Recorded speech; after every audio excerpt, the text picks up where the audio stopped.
national emergency. Detonator charge.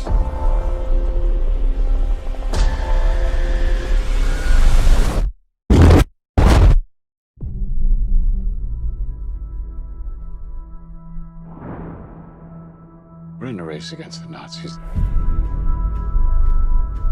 And I know what it means if the Nazis have a bomb. We have a 12-month head start. 18. How could you possibly know that? We've got one hope. All America's industrial might and scientific innovation connected here. A secret laboratory. Keep everyone there until it's done. Let's go recruit some scientists. Build a town, build it fast. If we don't let scientists bring their families, we'll never get the best. Why would we go to the middle of nowhere for who knows how long? Why? Why? How about because this is the most important thing to ever happen in the history of the world? You're the great improviser, but this you can't do in your head. Are we saying there's a chance that when we push that button, we destroy the world? Chances are near zero. Near zero.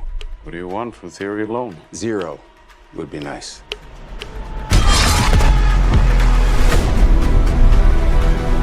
This is a matter of life and death. But I can perform this miracle. World War II would be over. Our boys would come home. That's happening, isn't it? The world will remember this day. Our work here will ensure a peace mankind has never seen.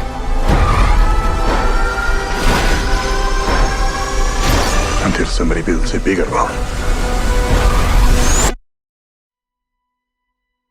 You are the man who gave them the power to destroy themselves. And the world is not prepared. 8,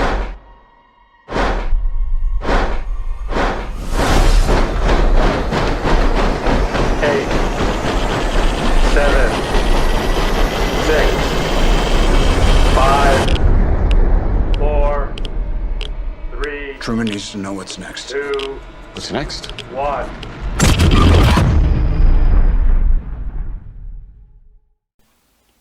The world forever changes. This was simply an astounding piece of cinema. Christopher Nolan has remained one of my all-time favorite directors for over 15 years now. For good reason, too. There are very few filmmakers left today that are doing what he's doing. Filming on actual film, refusing to use CGI, and being given the budgets to fully realize his vision without compromising the experience as a whole.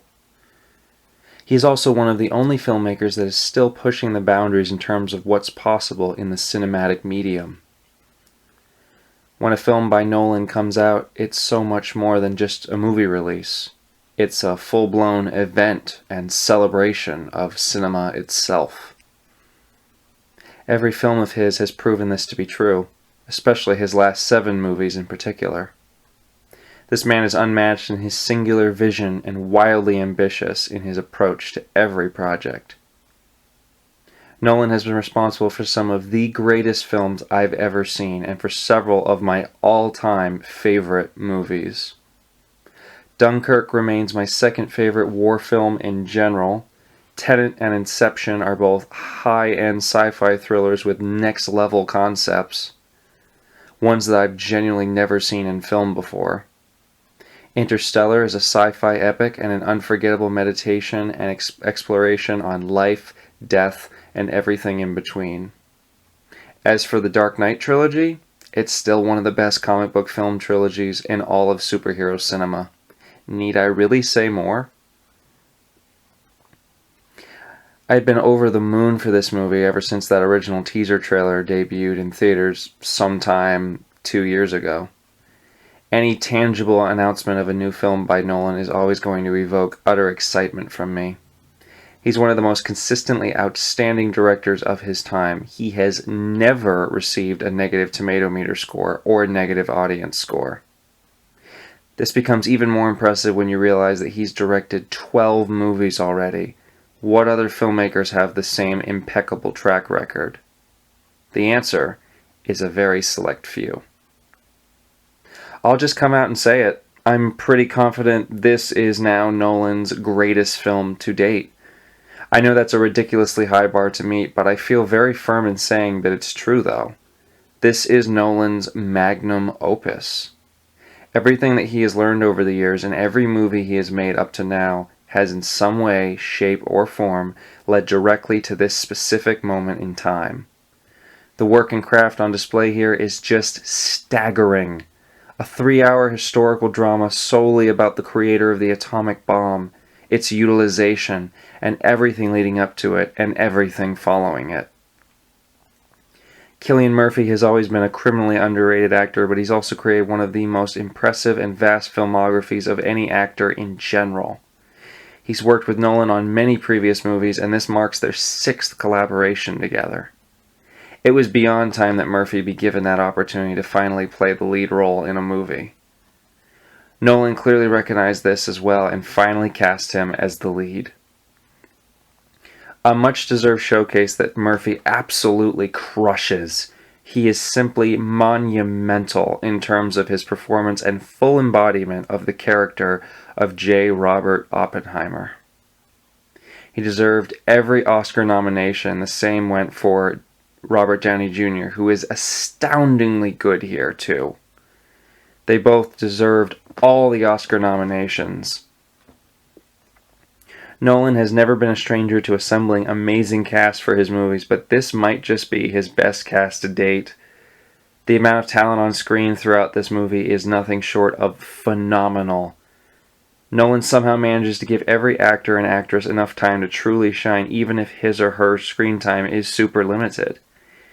He makes everyone feel like they're important and fully capable in their abilities to deliver the best possible performance they can. He treats them as the characters they're playing, not as the actors they are or by the notoriety they already have. Every single person and actor feels like they are integral to the story and contribute something in their own unique way. The cinematography and musical score are both immaculate and in their presentation and their execution.